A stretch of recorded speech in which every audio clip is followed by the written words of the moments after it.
mezzanotte delle 11:39. Stamattina non siamo riusciti a svegliarci presto perché avevamo troppo sonno, porca miseria. Un po' ancora questo jet lag, un po' il fatto che ieri si è andato a dormire relativamente tardi, verso mezzanotte e mezza forse. No, anche più tardi, era anche l'1:30, perché tipo gli incontri sono finiti verso mezzanotte, quindi tempo di tornare a casa, infatti l'1:30, quindi eravamo scoppiati,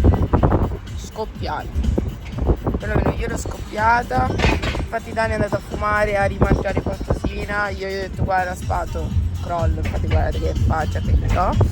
Ora sono le 11:39, stiamo andando a fare colazione perché ovviamente la struttura non ci ha potuto più fare la colazione che era finita.